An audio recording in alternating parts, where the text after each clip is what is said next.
What's up, guys? Welcome to my review of the TINYHAWK 2. Here it is. It is all ready to go with 2S on board. We are going to fly this quad in this review. We're going to fly it indoors, outdoors. We're going to fly it line of sight. I'm going to go through all of the information that I possibly can to bring to you so that you know what this quad is all about. First and foremost, the TINYHAWK 2S version is primarily set up and tuned for beginners from EMAX. So it's right out of the box. When you first fly it on the first profile on the 1S battery, you have to switch to the profile number 2 to make the PID tune for the 2S battery. But right away out of the box, the thing that I noticed the most, and I'm just going to get right up front about this with you, is that it felt really soft on the sticks. For the beginners, it kind of, I would almost describe it like a floating pillow.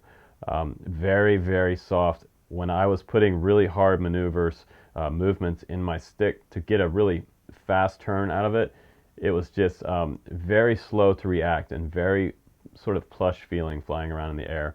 And I think the main characteristic of that is that this quad, it has a nice soft feel to it for people that might generally push the sticks hard are beginners.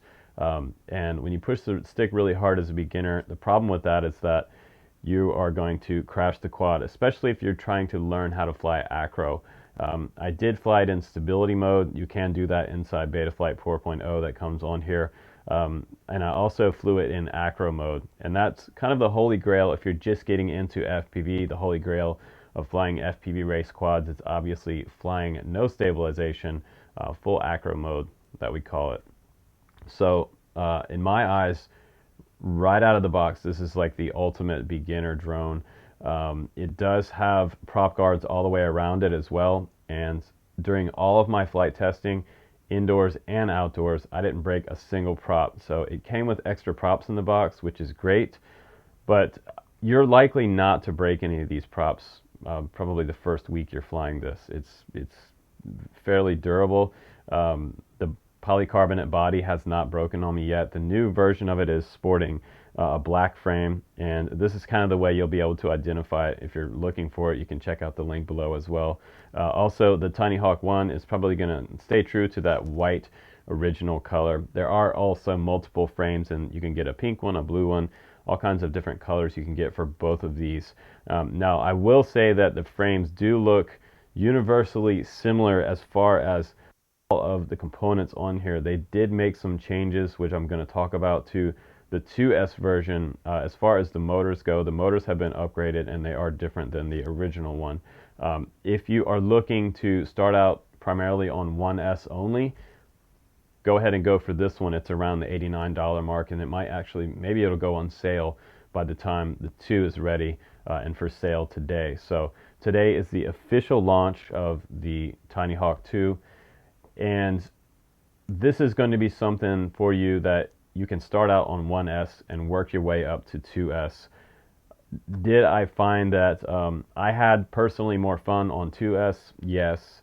It has a lot more power on 2S, and it will allow you to just do a really nice punch out on 2S, especially because the power to weight ratio on here on 2S is actually, it's quite amazing. So I did test that for you, the punch outs, of course. And it flies really, really nice line of sight too. So like I said, kind of that floating pillow type of feel on the sticks. If you learn how to fly line of sight first with this little quad, try to do it indoors on 1S. Learn how to hover it with the tail end first towards you and go left and right next, forward and back next, and learn those basic orientations, line of sight, and then learn how to fly it nose in facing you. That is going to make you a much better pilot when you finally put on the goggles and start flying at FPV. So just a little tip going out to the new guys getting into the hobby. Also, guys, we have to announce today the winner.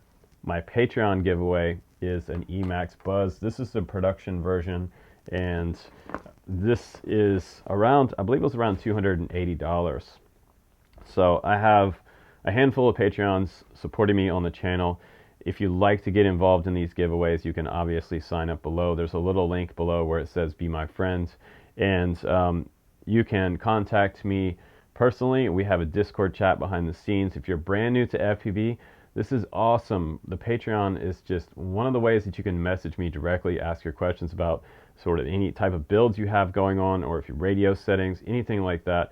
Also hop into our Discord and ask those guys. They're in there 24 hours a day, talking every day. When I wake up, there's at least 50 new messages. It's pretty awesome, and a great community of guys and moderators in that forum as well. And it's all private in the Drone Camp's Patreon section. But the winner of the EMAX Buzz, the winner of that drawing for my Patreons, his name is Eric Christensen. I'm going to send this to his door. Everything in this box included with the retail version, and I'm going to send you a couple more goodies in there as well to try out with your new EMAX Buzz, Eric. I'm super stoked to send this to you. So let's say a nice congratulations down in the comments below for Eric. Also, we have another giveaway coming up as well. We're giving away a Diatone R249 HD. This one is going to be sent to one of my lucky subscribers. So if you're a subscriber on the channel, make a comment down below on this video. Let me know what you think about the EMAX TINYHAWK 2, and get yourself entered in to win this guy by the end of the month. So this one is courtesy of Banggood and Drone Camps, going out to one lucky subscriber. So very soon, at the end of the month, this one will be given away. And I'm also going to announce another giveaway coming up for the month of June. I would like to also give away an EMAX TINYHAWK 2S version to one of my Patreons. So this will be the next Patreon giveaway coming up on my channel at the end of June. So June is already well underway, and we have tons of giveaways happening on the channel. So I just want to give back to the FPV community and make sure you guys are flying some of the stuff that I get sent, because I can't fly everything, right? So let's go ahead and get started with this review. We will do a little bit of flying with this little guy. We're going to fly at line of sight, and we're going to do some indoor flying on 1S, and we'll take it outside as well and do some outdoor flying on 1S and 2S. And I'll show you how much fun this is. As well, at the end of this video, if you're interested, we will also show you how to set this up inside Betaflight, and I'll show you all of my settings. And we'll also talk about on the bench this little quad, and I'll go over some of the features of it, the physical features, and also talk about some of the specs and why they did some of the changes on this quad, and what you should look out for, and what's good and bad about it. So I'm going to try to give you the full spectrum about the TINYHAWK 2. So let's go ahead and get started with a little bit of line of sight. We'll come back and we'll talk about this on the bench, and I'll give you my final results and testing of the TINYHAWK 2. Go. All right, guys, so let's go ahead and do some line of sight flying with the TINYHAWK S. For the new guys, I'm going to make this a little bit better for you. We're going to do a little bit of a sort of a line of sight flying tutorial as well in this video. That way you just get an idea of what to do when you first get your TINYHAWK S. Learn how to fly at line of sight first, and then move your way up to FPV. Doing it inside, if you have a big space, will be a little bit better. But first thing you're going to do is go ahead and make sure your radio's turned on. Plug in your 1S battery, and this is after your Betaflight setup and your bind process. Telemetry recovered. Now we have telemetry recovered. The bind button is somewhere in the front, actually on the front left here. Now we're going to go ahead and set it level. And we're in stability mode right now, so I'm just going to flick the switch and come up off the ground. And I'm going to hover tail end first. So that's the kind of stability you can expect out of this quad. Looking pretty good. Not touching the sticks at all right now. It's just kind of moving around in the wind a little bit. And it will drift on you like this. So when you're flying outdoors, expect it to drift a lot. Don't use the trim switches on your transmitter to make it stay moving to one side or the other. You don't need to use trim. Make sure all your trims are centered when you're flying quadcopters. So the hover's looking pretty good. Let's go ahead and go out into the yard a little bit. A little further, and the first thing you're going to practice is going left and then right, playing around with the roll axis. That's what we call the roll axis in quadcopters. Now you're going to go right stick forward, and that's called pitch in our quadcopter flying. So pitch forward and backwards. Awesome. Now you're going to play around with the yaw. That's the left stick. So move it to the right and it will turn it around towards you. And this is what you're going to learn. Nose in flying first. It's going to be really difficult because everything is backwards line of sight when you're flying nose in. If you can learn how to do this, you'll be a really great acro pilot. So learn how to do this. When you push right, it's going to go left, and left it's going to go right. When you push forward, it's going to come at you. When you pull back on the stick, the right stick, it's going to go away from you. So that's going to be something that you're going to have to learn. And it will make you, I swear to you, it'll make you a way better pilot. So now we're going to go into acro mode here. And now you can do full flips. So we're going to do a punch out and one little flip there. Bring it back around. You really have to use a lot of throttle on 1S to actually make this thing recover. So that is acro mode flying. So we did a little bit of everything here, guys. Now the battery is toast because I was flying it a little bit before. So let's go ahead and do some FPV flying with it on 1 and 2S. We'll take it inside, do some 1S flying, as well as some 1 and 2S flying outdoors in FPV. Here we go. All right, here we go. Let's go ahead and get this quad armed on the 1S battery to start out with, and we'll do a little indoor flying with it. I'll show you what it flies like. It's super, super smooth indoors. You don't have any type of wind affecting the quad at all. If you're flying outside, wind does really affect this quad. On 2S, it helps a little bit better, but stabilized mode, it still gets thrown around a little bit, but the biggest problem with wind outside is that you're going to have a little bit of jello in your camera, and the flight controller is going to be overreacting to all the external forces. So that's one thing. But indoors, I would probably turn off your AC because it will kind of get blown around by the AC vents during the summer, or in the winter, turn off the heat. But I have pretty nice control with it on 1S inside. I wouldn't really recommend 2S. It's just a little bit too much and too fast, because right here I'm actually pulling back on the throttle a lot to keep it going this speed. You can fly it a lot faster if you want to. Let's go ahead outside now, and uh-oh, check this out. Dump, dump, dump, dump. Yeah, security came up, was asking me what I was doing, but obviously I'm not setting up a homeless camp out here, so they were like, yeah, you're cool, no problem, fly your little quadcopter, have a good time, we'll see you later. So we're going to get started with this. We're going to change it to the PID profile number 2, and also in the rates, and go back down to the bottom here and save and exit after you do that, and you're good to take off. So we're going to take off for the first flight outdoors. This is my maiden flight outdoors, and I'm flying in stability mode right now on 2S. So right now I'm really just getting a feel for how it handles, and I'd like to take a lap around this kind of lot that's up for lease right here. There is a lot of trees between me and the quad, so if you're seeing some interference right there, that's because I've got about 6 trees in front of me. 25 milliwatt is not everyone's favorite, but I'll tell you what, it doesn't get super hot in the summertime when it's 105 degrees out, and it won't fry your VTX quite as quickly as 200.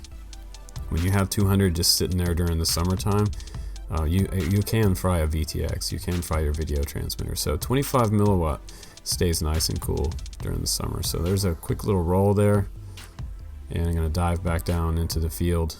So I handled the dive pretty nice on 1S, and it was able to recover. I didn't crash into the ground.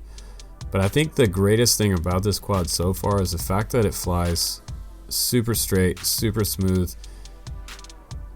And this is really what you need as a new pilot. You need something that you can get away with a lot of kind of what I would call like bad stick moves in the very beginning of your flying. That means too aggressive on the sticks. A lot of the beginners are a little bit aggressive on the sticks. You need something with a little bit of expo to counteract that. And they've put about, I believe it was like around 60% expo or 40% expo inside Betaflight. So you'll see that inside the PID settings in Betaflight later when we go inside Betaflight, and you can dial that back down if you'd like to. But I have lots of control low to the ground and up high. It still can save itself from those dives. You can have a lot of fun with this quad. You can explore really, really tight gaps with it. I was able to just get in between these trees and do my figure eights and loops around these trees. My yaw snap is pretty good. I wish it was a little tighter, but again, these are pretty soft and easy settings for the beginner guys. Back over this tree and back down. So it is flying pretty nice. Now let's go to a new location. Let's get out and fly the playground. The playground is the most notorious place in the micro brushless kingdom for breaking things. So I'm happy to say that flying here, I flew for about 6 batteries in the playground, and I'm on 1S right here because I'm trying to slow down a little bit and make these super ultra tiny gaps and be able to go in and out of the playground and stuff without hitting one of these metal poles. And my 3 and 4S quads, I've flown in playgrounds before as well, and I end up breaking frames and motors and props and all kinds of things in the playgrounds. Even super tiny gaps like this one real low to the ground, I got lucky and made it through there. So it shows you how much control you actually can have with this quad. And I might try to slide down the slide here in just a second as well. That's one of my favorite things to do with micro brushless quads. It's like dump it on the slide and slide down. So the gaps are pretty easy. Here we go down the slide. Made it down to the bottom and back off. That was awesome. And now back through this super small gap here. Oh man, I thought I was going to take that top gap for a second there. Decided not to at the last second. There we go. For a disarmed slide down the slide and arm at the last second to fly off the end. That was awesome. So now we're going to do a super quick loop around this ball field. And it does get going quite fast out here on 2S. You can really do some ripping in a big field. And this is honestly where I would definitely suggest the new guys start out here. Start out flying somewhere large like this. Even if it's a soccer field during the middle of the week, if you're retired, go out there early in the morning. There won't be anybody out there except you and the quad. There was a couple girls sitting down here on the left-hand side, and I was talking to them earlier, so they knew I was kind of flying around them. No big deal with the TinyHawk though. It is actually pretty quiet and doesn't really disturb anybody. And speaking of disturbing people, here we are at Walmart. If you are new, don't go to Walmart and fly, obviously, because yeah, if you hit somebody, they're not going to be super stoked. But man, there's some pretty cool lines through here in the Walmart parking lot, past the electric chargers there, back down the middle aisle. And I got to take a spin over the sign here in a second. So we're going to go up and over the shopping cart bin, past these trees, and there's that sign I'm looking for. Hello, Walmart. What's up?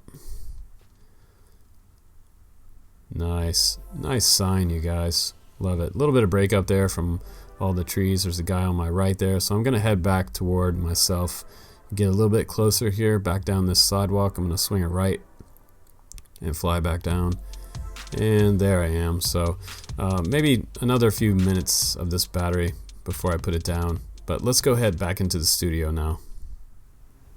Alright guys, welcome back from the flight test portion of the video, and let's go ahead and let's talk about this quad on the bench, and we'll do a little bit of comparison to the original TinyHawk versus the new TinyHawk S.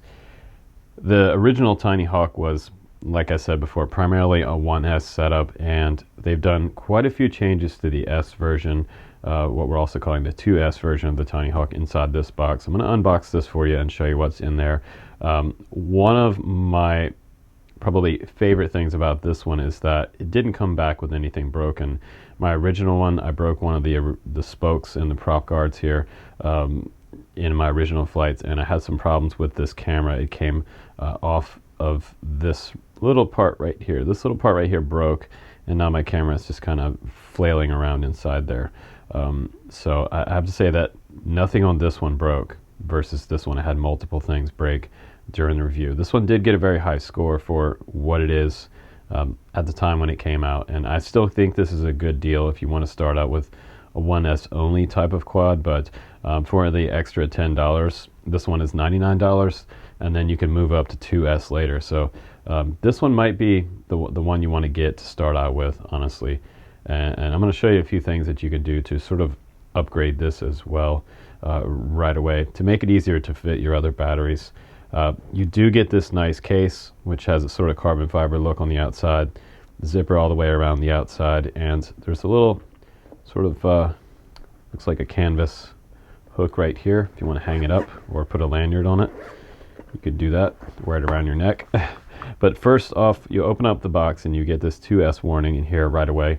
It says, when plugging in a 2S LiPo, set the TinyHawk S on the PID profile number 2 and rate profile number 2. So you can go inside the OSD, inside, you use your sticks and you can go into the smart audio on the VTX, and that will allow you to go in and change these features on the fly, which is really nice. You don't have to go back inside Betaflight on your laptop, change it there, and save it to your flight controller. Cool thing is that this is all done inside your goggles from your transmitter sticks. So left stick to the left and your right stick up at the same time will put you into those menus, and then you can navigate to the PID controller, which is really nice. It also says Profile 1 is tuned for 1S LiPos and will cause the drone to lose control on 2S. So obviously the EMAX team of pro flyers, pro pilots have done some tuning for you guys, and on both of those different profiles are going to be very different. So keep that in mind when you're flying this. You get a little screwdriver in the kit. This is cool for tightening up those motor screws on top of the frame. There's 3 on each motor right here. So you want to do that before your first flight. That is a huge tip, because if you don't, you may lose some screws on your first flight. But I have to say that the QC on this TinyHawk S is really, really good.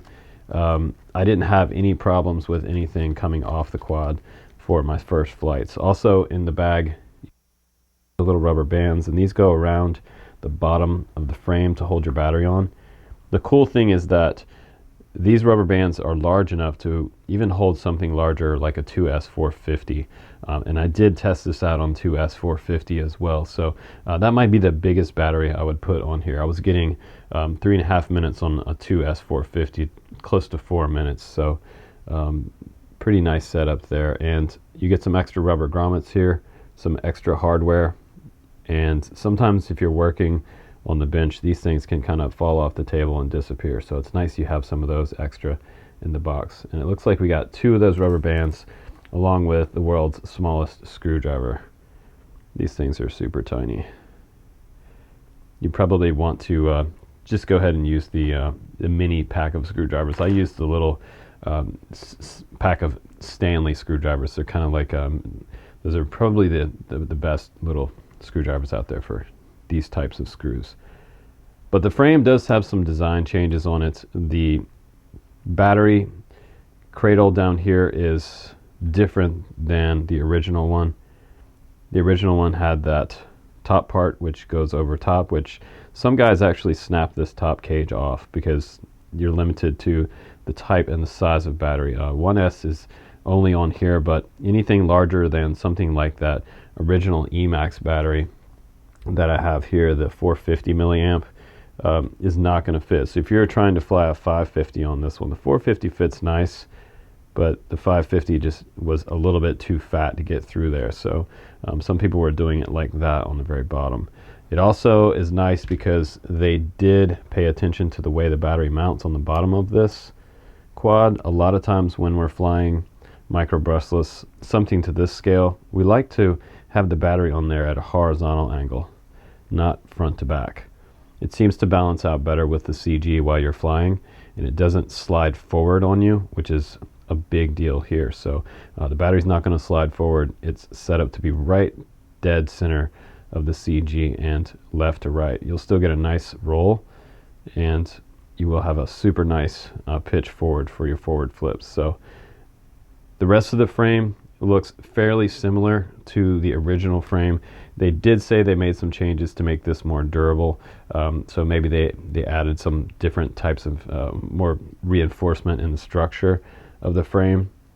It seems to have thicker spokes. So if we look in right here, remember in my first review on the TinyHawk 1, I broke one of those spokes, and I mentioned that before. And here they've beefed up those spokes. So even though these frames do look similar, there is some big changes where we really needed those changes. So that's refreshing to see that they changed the design on the spokes. And these are likely not to break off because they've been reinforced twice as much there. Also, you'll also notice that they are using quad props now, and these are the turtle mode props. So they're not flying with the tri-props anymore. Now we're using the quad props, which is kind of nice. The next change they did was actually the motors themselves. These are 0804s, and these are 15,500 kV motors. They are also the push-on design, and if you zoom in really closely, you can see the motor specs on there. The coils actually look really nice inside these motors as well. And you have the downward facing motor design. And this is nice because this cage right here actually did protect it quite well. In all of my flying, I didn't break a single prop, which is kind of amazing for micro brushless. You guys that get out there, especially on 2S, you have a lot more RPM on these than your 1S. 15,500 is quite a high kV. And the motor wires are all tucked in to the frame here. You've got your USB port here, another button here for changing your VTX channels, but you don't need this so much because you can go in and change your channels and bands in the smart audio setting. We don't have a lot of camera protection here again on this design, and I feel like maybe we could have used some type of plastic hood over this. Just a slight plastic hood in this design would have been a better idea. It wouldn't shadow the camera any, just a slight plastic hood over this. It does look cool the way they have it, but I think it would be even better for you guys that are flying this quad. It wouldn't let this camera be punched out at all. And also in the back right here, the camera did pop out one time and it was hanging loosely in there, but this tab did not break on this frame, so that's good news. I did have it break on one of the previous TinyHawk frames, so I think whatever material this is, the polycarbonate seems to be a little bit better grade on this version 2.0 frame. So are they going to be compatible with the previous electronics? Probably so. You probably can transfer your original TinyHawk parts over to one of these 2.0 frames if you wanted to do that to make it a little bit more durable. And the rubber band setup here is quite nice actually.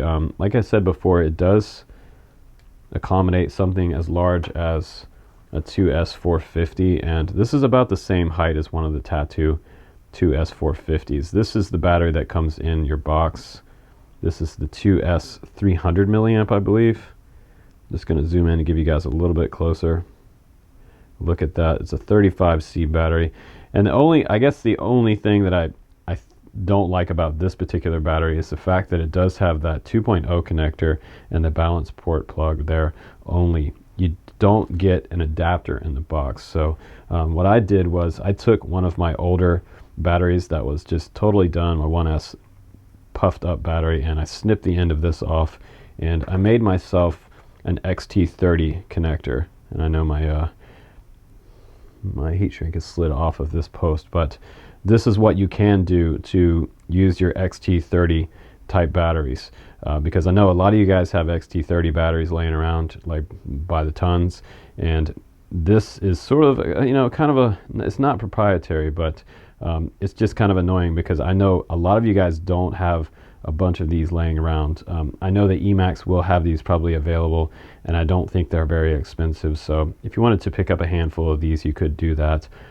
But if you want to fly your existing 2S450 batteries, this is the way to do that. Just snip one of these ends off of one of these that have gone bad and make yourself a little sort of converter. And you're just going to plug that right into this 2.0 port on the quad.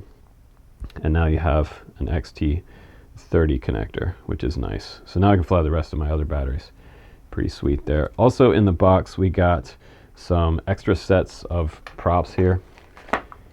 And like I said before, these are the turtle mode props that will allow this quad to do and execute turtle mode. And again, these are the push-on props. They push right on over top of the shaft. And these have also been beefed up around the edges of the props here where they connect to the hub. So there's not going to be any problem with breaking one of these off. If you break one of these off, you've been doing something pretty wild. I'd like to see that video. But just pay attention when you put them on the quad. Looking at the quad itself, I'll show you the way they have the motors spinning. We have this back right is going to the right.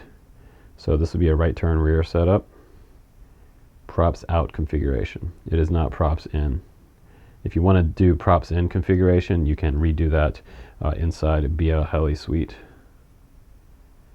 We also have 5 amp ESCs on here. The original TinyHawk had 3 amp ESCs, so a little beefier ESC setup on here. Also, they say this one weighs around 30 grams, and I'm going to put this one on the scale for you coming up. Now, the last thing in the box is the charger. This is different than the original charger. The original charger had a little button on the back of it. This one does not. It doesn't have any outputs on the end either, like some of the eSheen chargers, but it's a very simple charger. It will charge 1S batteries on this bottom row right here. You can see 1, 2, and 3 ports right there. Those are the 2.0 connectors on that bottom row. And it does not have any switches down here to make those HV or standard LiPo. Your standard LiPo is going to be 4.2 volts for each individual cell and 4.35 for your HV. So up here you have a switch on each one, and that will make individually each one of these HV or standard LiPo charge rate. Now, one thing I did notice is that the original 1S battery that comes along with the quad is an HV. It says HV on the battery, but the new battery, the 2S battery that's in the box, did not say HV on here. So it gives you caution on this side not to crash it or puff it or short circuit information, but on this side it does not say anywhere in this printout whether it's an HV battery or not. So that's one thing to think about. We might want to talk to EMAX about this and find out whether this is actually a 2S HV battery. Do not charge this as an HV until you know for sure that it is an HV. You could possibly blow it up by putting too much voltage in each individual cell. So my recommendation for now would be to just leave these all on the standard LiPo rail on the very bottom. Put that set to LiPo instead of HV at the top. But 3 up top and 3 down bottom. Pretty simple little charger. Nice for the beginners. Now, the new TinyHawk also does have an adjustable camera. You can move this camera up and down and change the tilt adjustment on this one versus the original one was locked into place. So that's kind of a nice change that they made on this one to make it adjustable. Looks like it'll go all the way down to just about horizontal, all the way up to about 35 degrees, maybe even higher there. And on the bottom, we have a couple more buttons down here. We've got this little tiny bind button right here, and it's built into the flight controller. The flight controller and ESCs are all built into one there. That is a Matek F4 flight controller.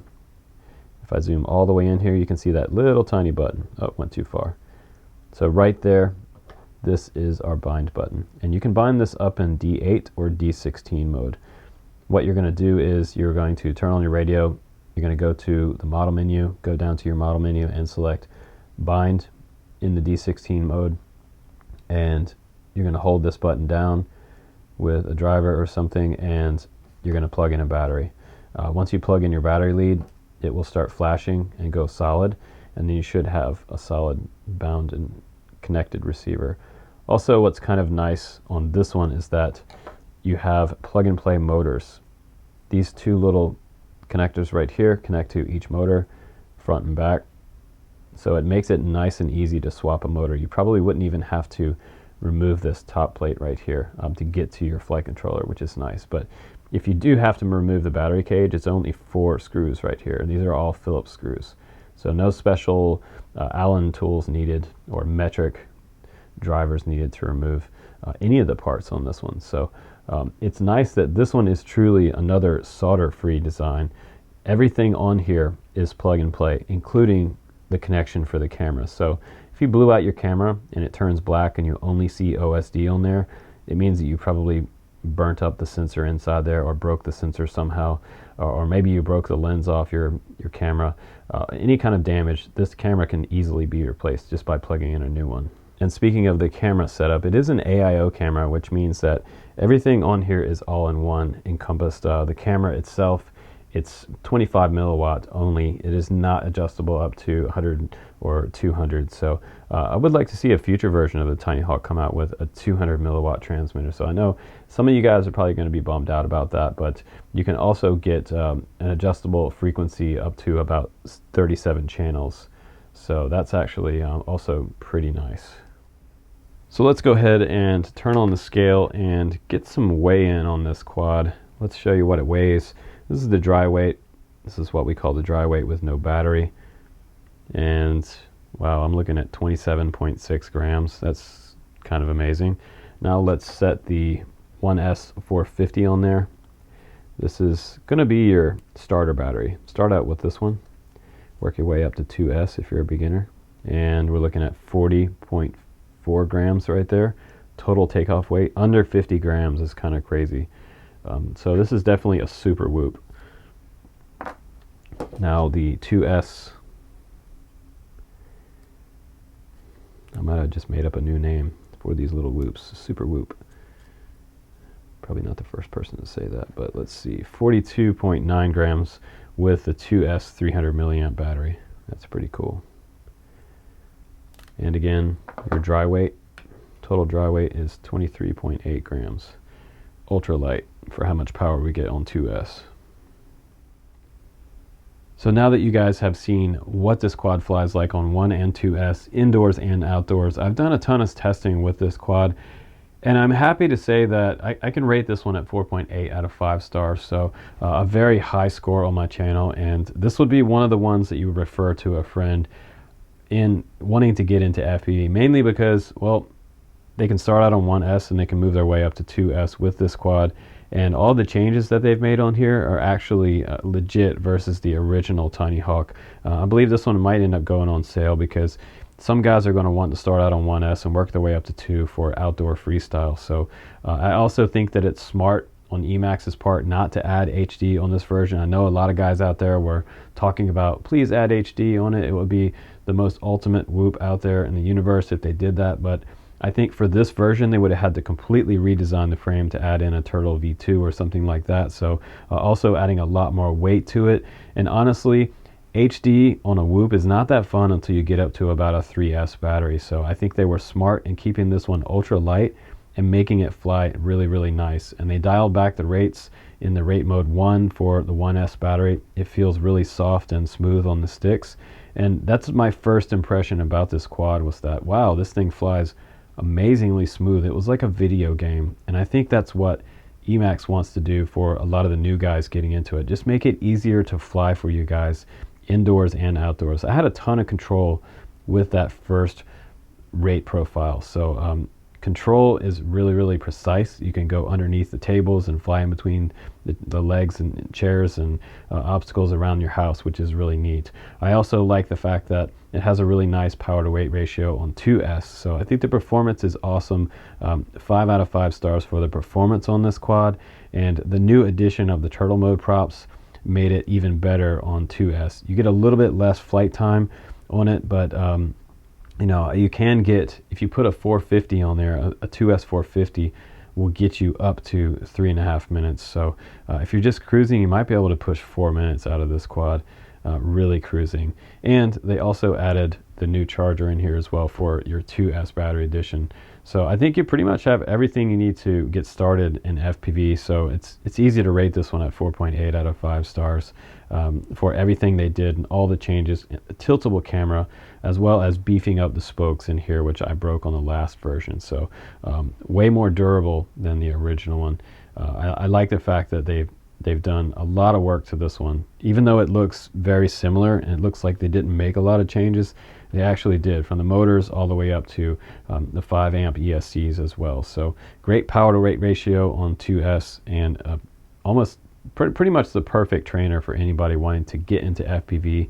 This one is definitely one of my top picks for 2019. But let's go ahead and jump into Betaflight, and I'm going to make this video a little bit better value for you guys.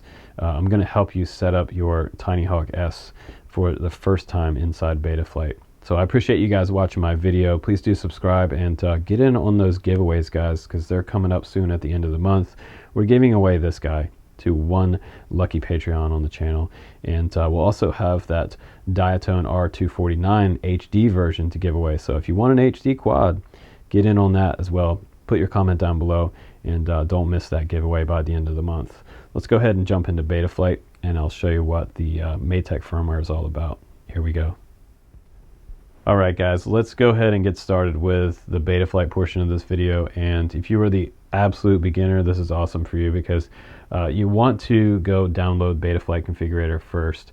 Now, the latest and greatest is from April 12th. It's 10.5.1 here. You want to select your operating system, Windows 7, 8, and 10 right here. Mac OS for Betaflight Configurator. It's the Mac OS DMG file. It is the Windows 32 exe, also available for Linux, which is super cool.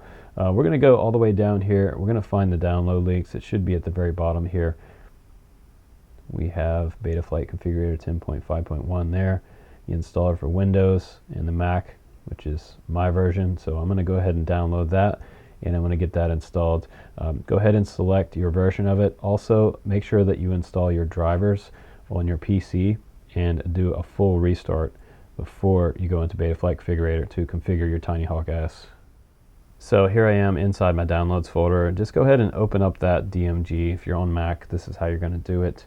Once that downloads, you will get this window pop up, and just go ahead and drag this over to the alias of the applications folder. And in this case, I'm going to replace because I'm updating it.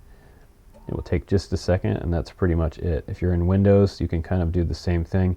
And when you open it up, it's going to give you links to the drivers in the middle of the window. Okay, so it says unidentified developer.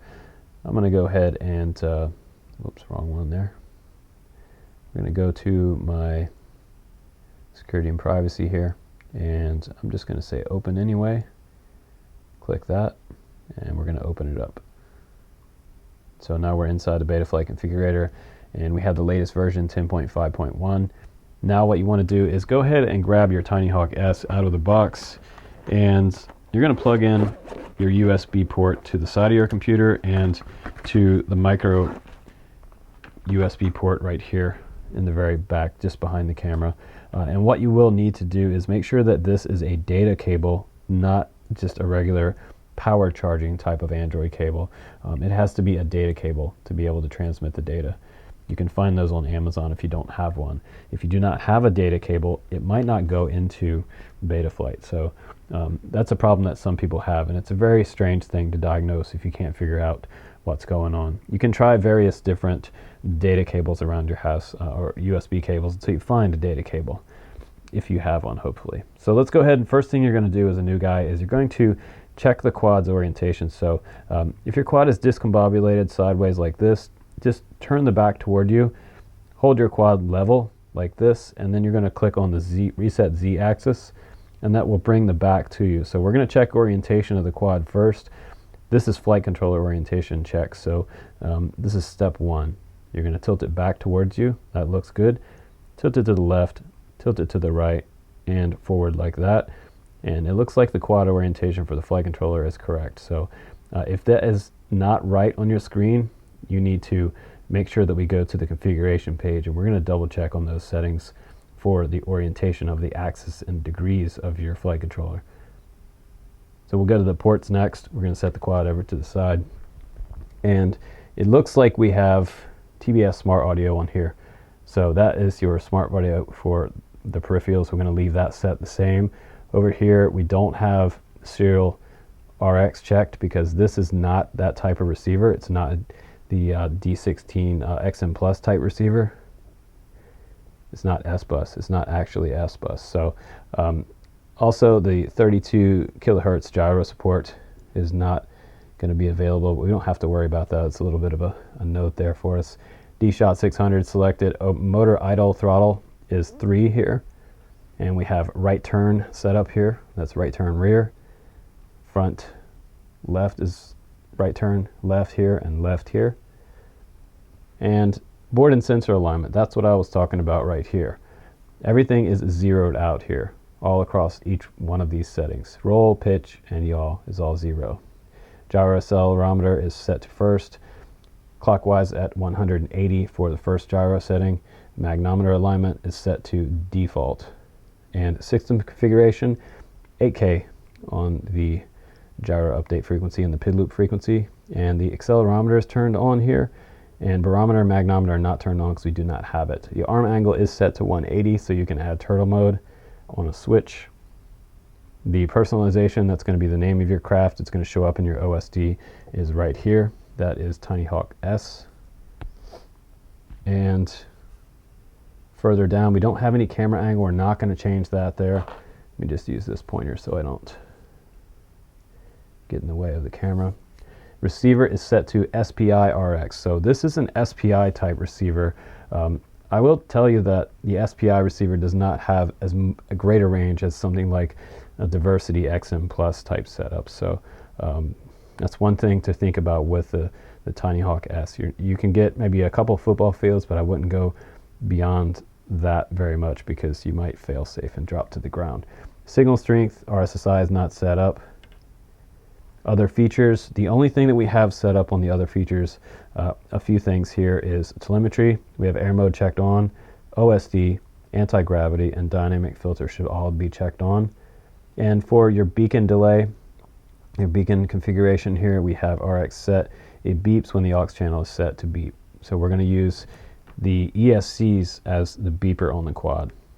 So they will chirp when you use your switch to activate your beeper if you lose it in the woods, in the weeds. Now you can go out and change some of these. Not all of this needs to be on. If you want to read through all of this, you can turn some of this off. Like obviously we don't have GPS. We don't have a GPS status, so that can be turned off.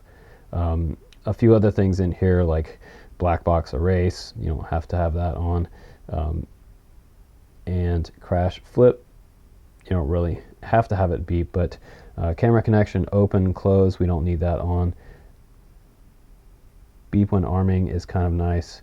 So we're going to save and reboot. We just turned a few things off there, and we're going to go back inside Betaflight. Now we're going to go down to the power and battery. The minimum cell voltage, pretty cool. They do have it set to 2.9 there.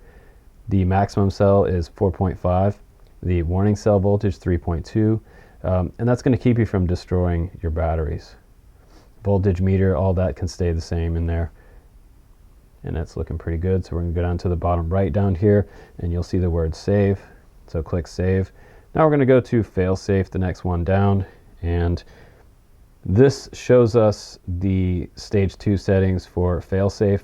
Guard time activation is 4, failsafe throttle 100, set to drop as always. You don't want it to land because you could have a possible flyaway. That's not going to be good. So we didn't change anything here. Now we can just move on down to the PID tuning setting, and right now it's set to profile 2. If I want to go back to the 1S configuration without using the goggles, I can change it back to 1, and then I can hit save down at the bottom right. And you'll notice that I'll just zoom in for you right here so you can see those numbers. The only thing that I changed in here was the RC rates. I brought those up to 80 on all of the pitch, roll, and yaw axes right there. Super rates are all set to the same 75. The default value for the RC rates is 0.60 on all these right here. So when you get yours, it's going to be very fluffy feeling. If you want it to fly faster and more maneuverable, you want to have a tighter, quicker turn on the yaw, pitch, and roll axis, you can change the RC rate to 80 here. And that's going to make it fly way different and way more responsive.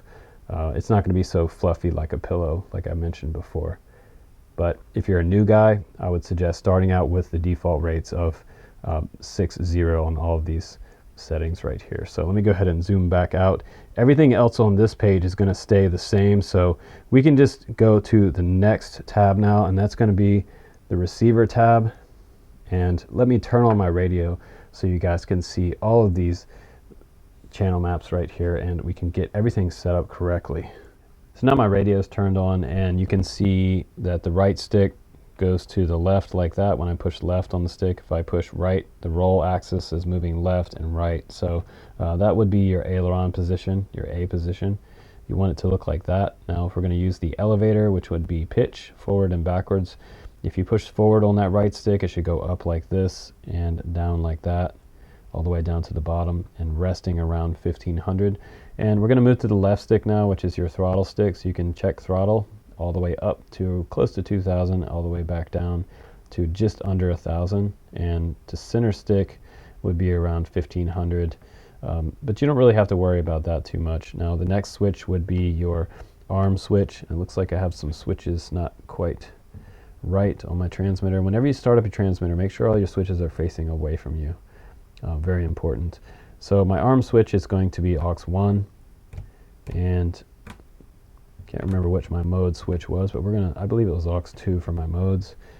You can set a beeper on one of these as well. So you're going to activate 3 switches on here to get the settings that I have. So let's go ahead down to modes, and if you forget which one is which, you can always go back and refer back to your receiver. So right now I know I'm trying to set up my first switch, which would be the arm switch, so I'm going to put that on aux1.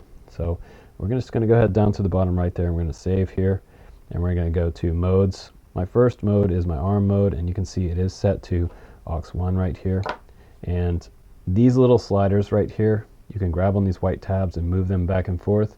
And usually I scooch them in kind of tight right here. You can also grab it in the middle with your mouse and drag it back and forth here. And this is the position where it's going to be armed inside this yellow tab. So if I want to arm the quad, I move this switch now, and you notice how it moves. Okay, you see this little gold bar move from here to here. Now the quad is armed, and it's not armed.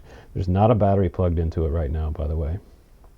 You don't want to plug in the battery a lot of times when you're working in Betaflight, and also you want to have the props off usually, unless it's a small quad like this.